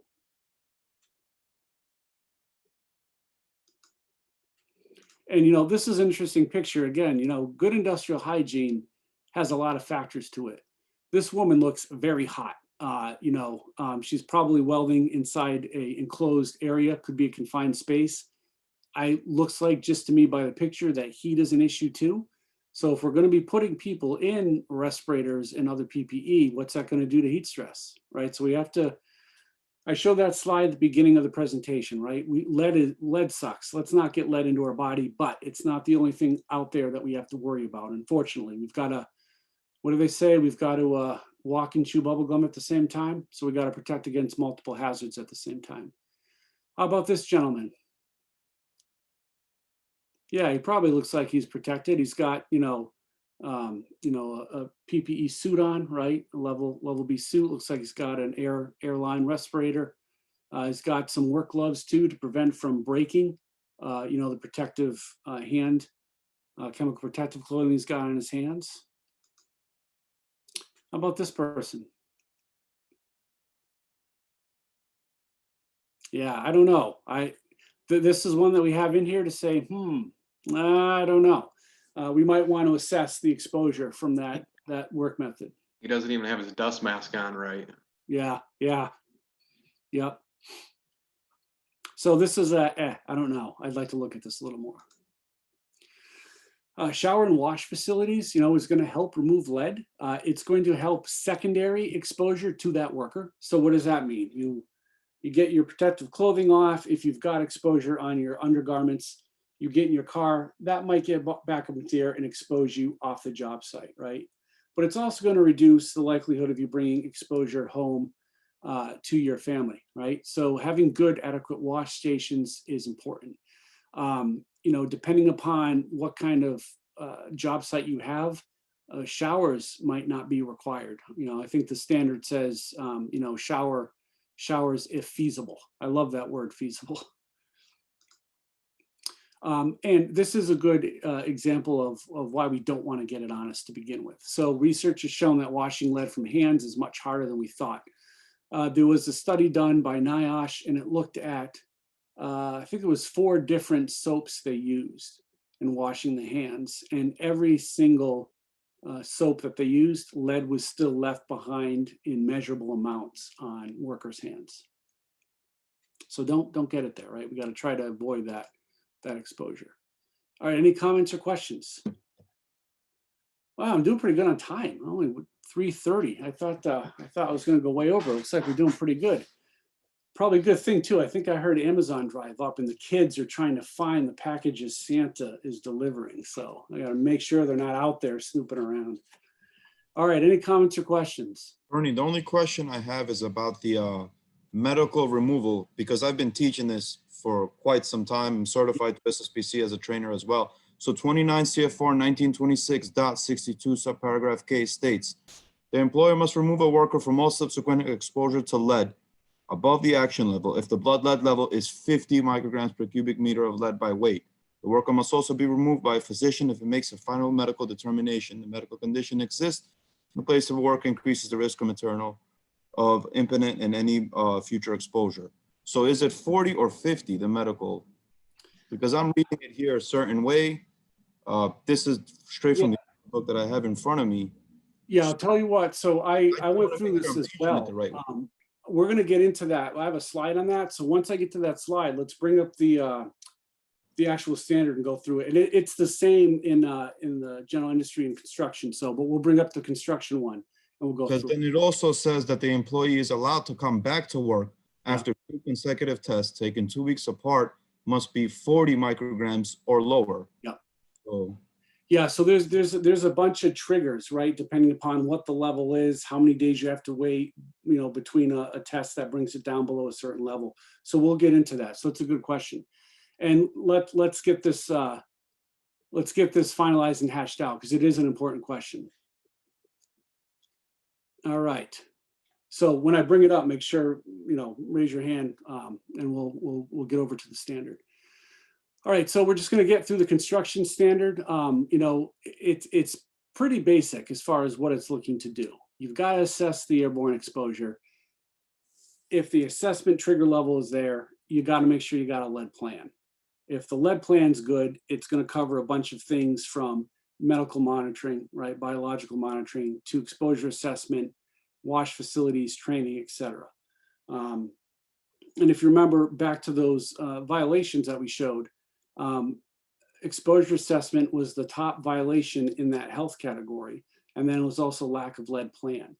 So a written document, I can't tell you how many times I would do audits for clients and, ask for paperwork that standards require, like a HAZCOM program or a lead plan. They don't have it. So if you've got an employer that doesn't have that basic tool, which is their recipe for meeting that standard to protect workers, there's going to probably be a lot of stuff that's off. So we really want to make sure that we're working under a good lead plan. So with that said, let's get into this. So EPA and OSHA lead regulations have different objectives. So the EPA is basically public health environmental, and they've got a ton of stuff. This is probably what a lot of your classes that you talk about look like, right? But then we've got OSHA worker protection. So we've got general industry, shipyard, construction, and I threw in a state one here. We've got, OSHA, Cal OSHA's Title 8, 1532.1. So Cal OSHA's got their own lead standard. And we're going to focus on the construction one here. State and local rules and ordinances may also play a role in controlling lead. All right, so we got one in Massachusetts, got one in California. This is Cal OSHA. This is Massachusetts Department of Labor itself. It's not an OSHA state. This is how you read a standard. So you've got your title, 29 is Department of Labor, 40 is EPA. CFR, Code of Federal Regulations. This is the part number. So we're going to look at construction, which is part 126. General industry is part 1910. And then we've got our section. So we're in lead, which is 62. Okay. And then whatever paragraphs they are, like A is scope, right? So that would be our paragraph. How does the OSHA protect construction workers? This is it in kind of a general nutshell. So they've got a lead standard. They have permissible exposure limits and action limits for airborne lead. You got to have a written program if these exposure limits trigger one to be written and implemented. You got engineering controls, respiratory protection, and other PPE. There's medical surveillance, and then there is medical removal and protection, so that if you do have to be removed from that work, your job's integrity is protected.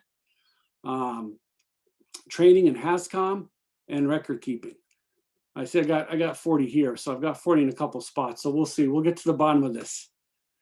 1926-62. It's a pretty long standard. It's got 16 paragraphs. So we've got scope, definitions, PELs, exposure assessment, methods of compliance, respiratory protection, PPE in general, housekeeping, hygiene practices, medical surveillance, medical removal and protection, HAZCOM, signs, record keeping, observation procedures. So it is a right for workers to observe assessments and other things dealing with the lead plan, and then the appendices. So there's a lot in the standard. But with that said, OSHA's 40-year-old lead standard is far short of protective. And again, we already gave some evidence of this, looking at blood lead levels when health effects occur, right? So OSHA has acknowledged that scientific evidence indicates that the lead PEL is many times more than the minimum level needed to protect worker health. This was from an author who writes and contributes to Health and Safety magazine. But this is right out of OSHA. This is a statement from OSHA down here. Recent studies have provided evidence that lead can cause health effects at blood lead levels lower than those established by OSHA's 1978 lead standard, right? So that sums it up, okay?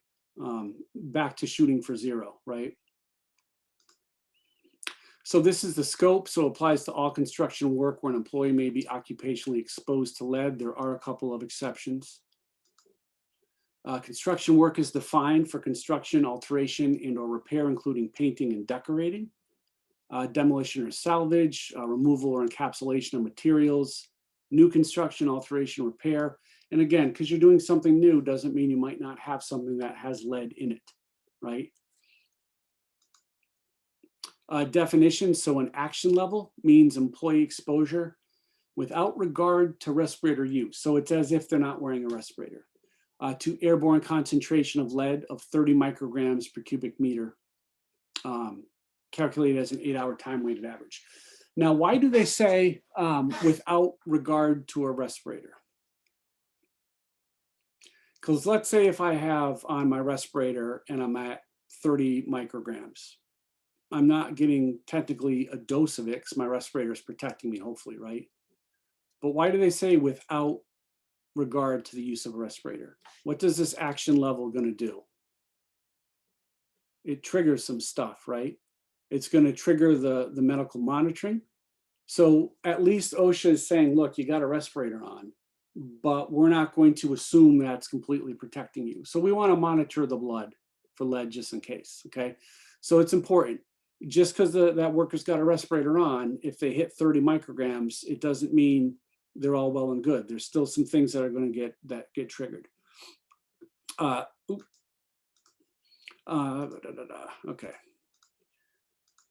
You got to have a competent person under the definitions. What do you think a competent person would mean? How would you define a competent person? How does the standard define it?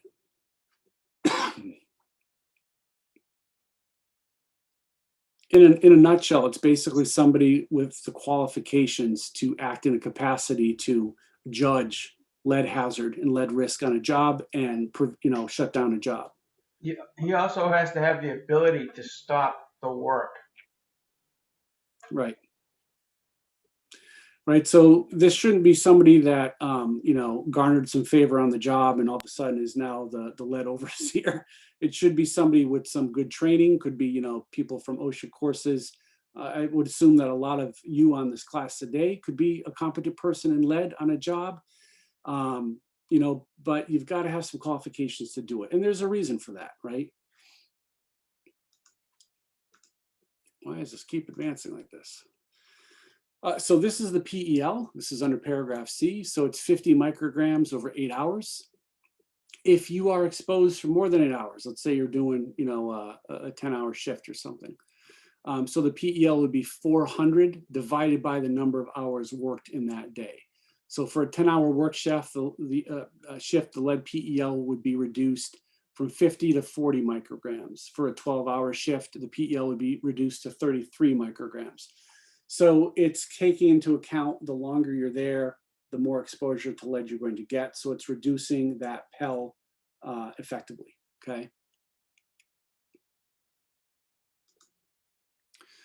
Exposures greater than the PEL trigger a number of protective measures. So this is why that exposure assessment is like the first line of defense. We really need to have this done, and we need to have it done appropriately for our members. Triggers a written lead program, respiratory protection, other PPE, change rooms, showers, eating facilities, medical monitoring, etc.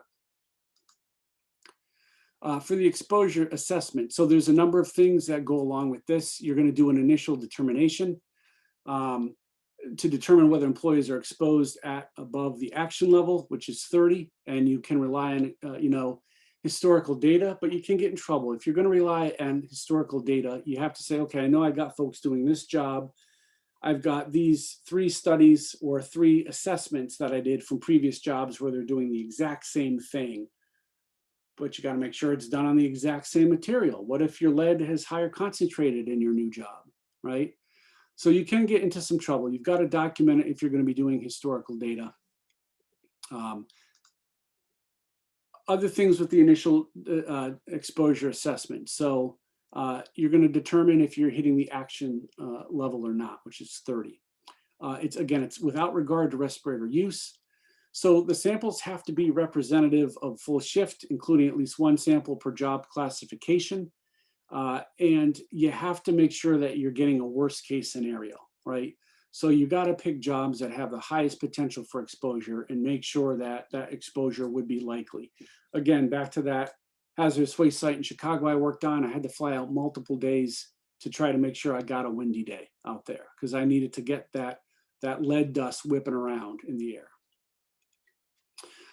Full shift personal samples have to be representative of the monitor's daily exposure to lead as well. So again, you've got to start off with a good exposure assessment. It's got to be well done. There's 3 different exposure criteria. Negative initial determinant. If that happens, you don't have to worry about doing another exposure assessment unless what? Let's say if I took exposure assessments and I did it appropriately and everybody came back, 8 or 10 micrograms per cubic meter. Would I have to ever sample again? Anytime job activities change. Yeah, yep. Anytime job activity changes, whether it be a process, let's say maybe you're doing some kind of historical, paint removal work and it's on some hand carved wood structures and you can't take a scraper to it. So maybe you have to use a chemical or maybe you've got to use some heat or something like that. And anything that would change like that. Or if you have a new product that might have a different lead content in it. Positive initial determination at or above the action level, but below the PEL, then you got to monitor every 6 months and see if something changes. If you get a positive initial determination at or above the PEL, you got to monitor those employees every 3 months. Methods of compliance, so engineering and work practice controls and the compliance program. So engineering controls, as they're being implemented, you can put respirators on, and you might still need to use a respirator even after if all those things are in place, and you still can't get those exposures low enough. And that compliance program, it's a really good tool. I can't emphasize this enough. If you've got a good compliance program, you know the cake you bake is going to taste good, right? If you don't have a good plan, chances are, worker protection is going to slip through the cracks at some level. Respiratory protection, I'm not going to get into this too much. I've covered it before recently, and it sounds like folks have, taught lead and you teach respirators as well. Basically, you've got to have a compliant program that's, in line with 1910-134. Respirator selection, though, and use is going to depend on the likelihood, of your exposure. So as they elevate and maybe get outside the ability for an engineering control, to reduce that, you might have to up your respirator. Protective work clothing and equipment, provisions and use, cleaning and replacement. So again, basically, it's going to lay out the methods of different types of protective clothing for workers. You can't use dirty stuff. You can't bring it home. You got to leave it at the job site, etc.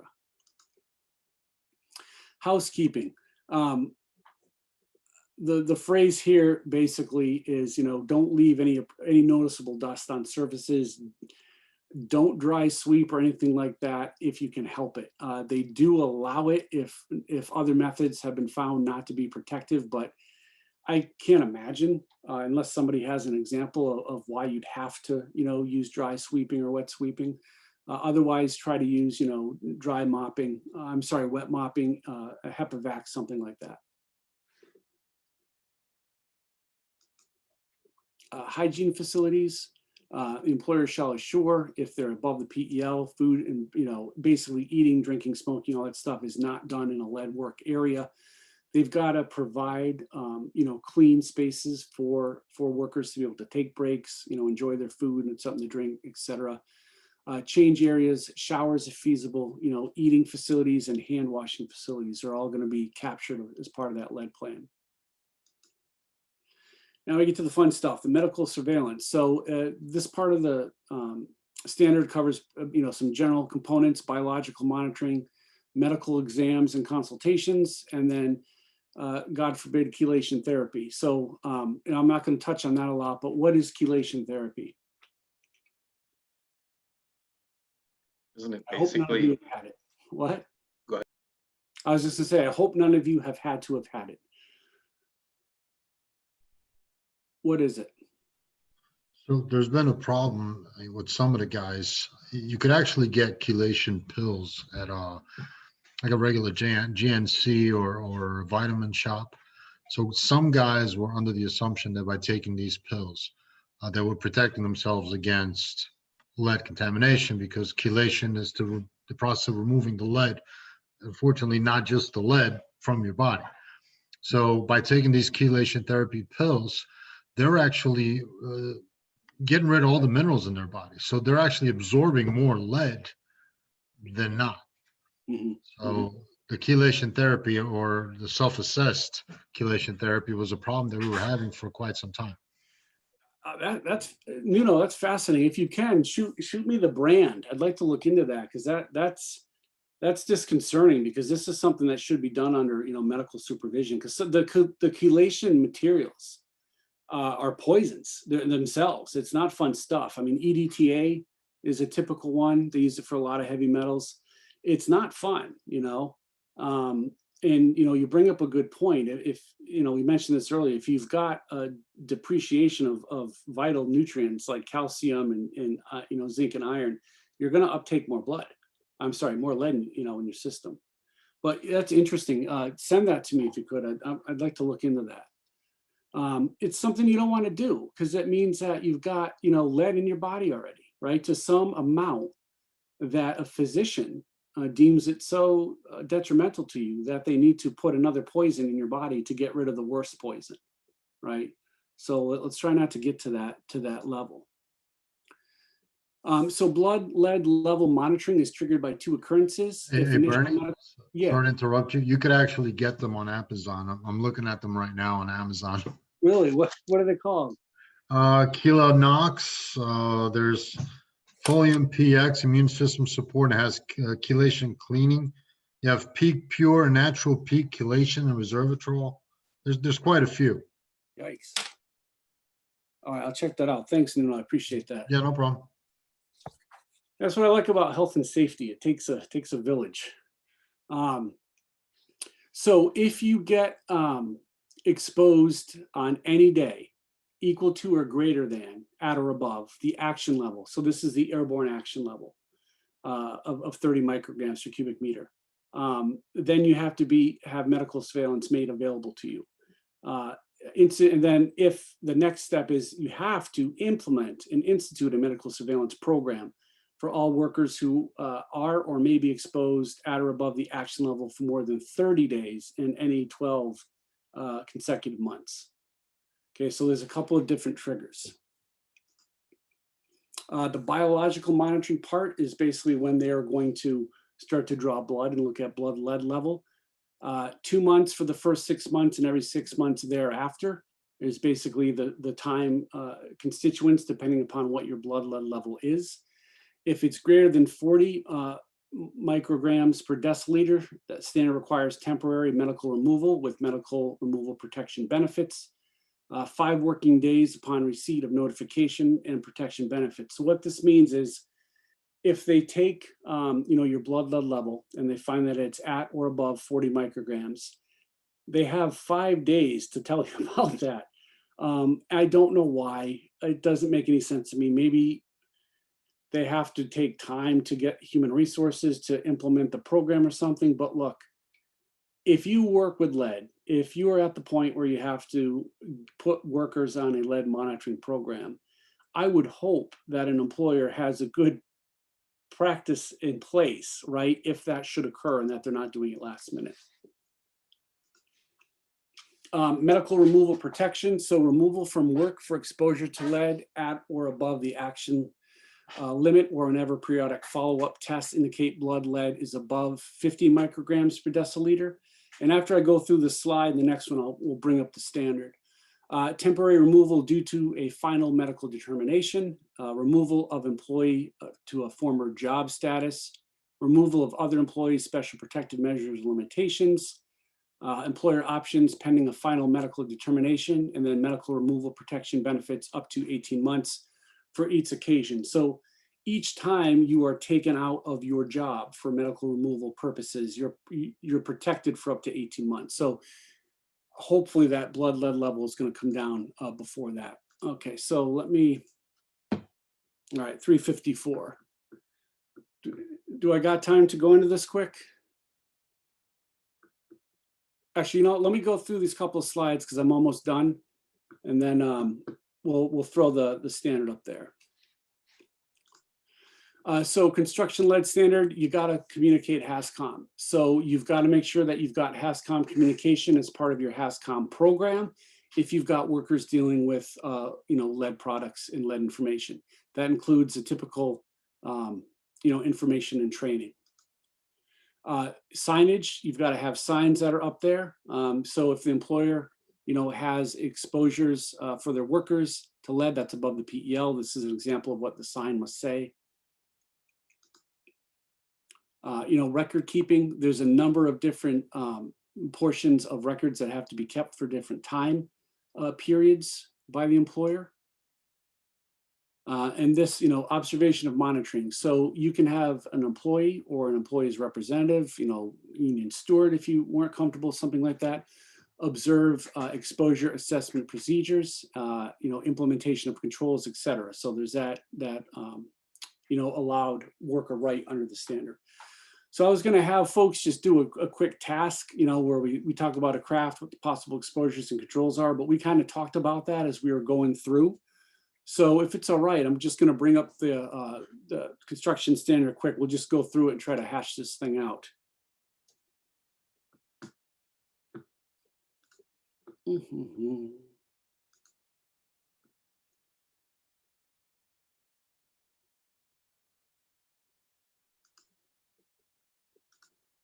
Safari Zoom.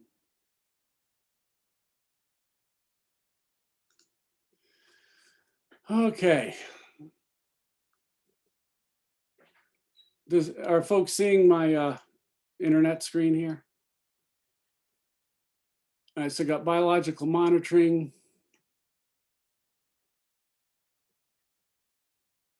And this is medical surveillance. So this talks about the triggering of it once you hit the airborne exposures at the action level, right? So that's when we get into it. Talks about the type of test you have to use. So you've got to every 2 months and for 6 months and every 6 months thereafter, every 2 months for the first half a year and then 6 months thereafter. The employer shall notify each employee whose blood lead level is at or above 40 that the standard requires temporary medical removal with medical removal protection benefits when the employee blood lead level is at or above the numerical criteria for medical removal under K1I.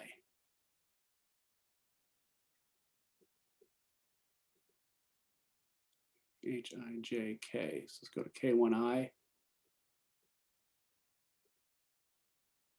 K1. I don't know about you, but my favorite part of being an industrial hygienist is looking up regulations. All right, so temporary removal due to elevated blood lead level. The employer shall remove an employee from work having an exposure to lead at or above the action level on each occasion that periodic a follow-up blood lead sampling test conducted pursuant to the section indicate that the employee's blood lead is at or above 50.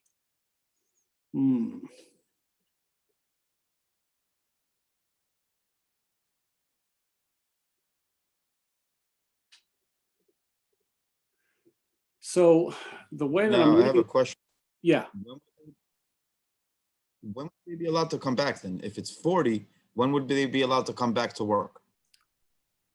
When it gets under 40, and it has to be under 40 for I think 2 consecutive tests separated by, is it 14 days or 7 days?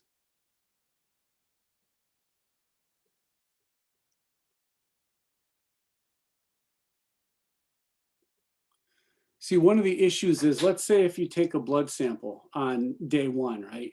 And maybe it's 30.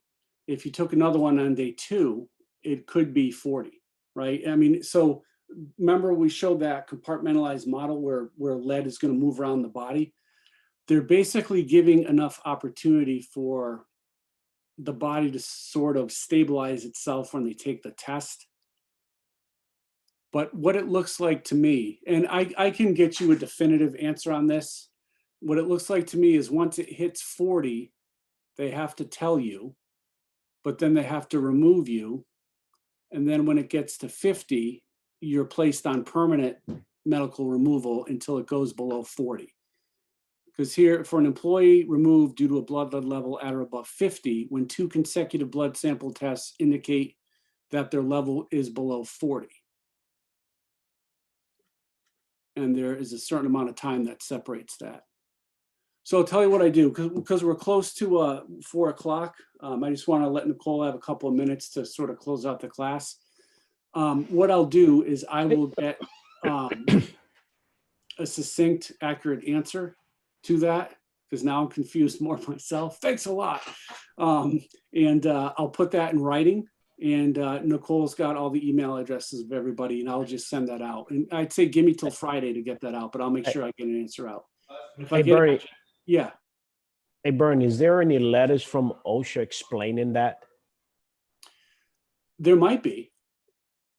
But that's a good point. That's probably a good place to start looking. Yeah, I'll look that up. Well, This question was an I'm efficient, so the first thing I'm going to do, Omar, is tired, but still takes my call. So I might owe him a beer later or something, but that's okay. All right. Let me just go back to the regular screen here. All right, folks, that was it. Any comments or questions? Anything I didn't answer? Anything that you want to bring up and discuss? Any things that were jogged in your memory? Or are we all now officially sufficiently afraid of lead? I am. Nobody? Did I put anybody to sleep today? I see people shaking their heads no. Well, if you're shaking your head, I guess you're not asleep. So,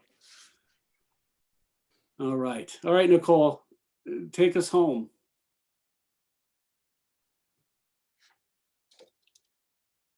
You're on mute. You're on mute, Nicole. I know, I was just saying, peace out, everybody. Have a great day. Oh, okay. No. Hey, who asked the question? Was it Nuno or Aiden? It was Aiden. Of course it was. I figured as much. All right. Thanks, Aiden. Appreciate you. No, we'll be back in touch with it, whatever info Bernie comes up with for you guys.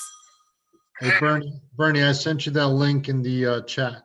Okay, cool. I'm going to grab that. Hey, Nino, what's up with you Jersey guys, man? Come on. Hey, listen, man, if it's going to happen, it's going to happen in Jersey, New York, Philly. It's going to happen. We'll figure out a way to get to work, man. All right, y'all. I put the name of the course in the chat for you. Just make sure you take the survey afterwards so we can make sure you get credit. I'll be back in touch with whatever Bernie puts out.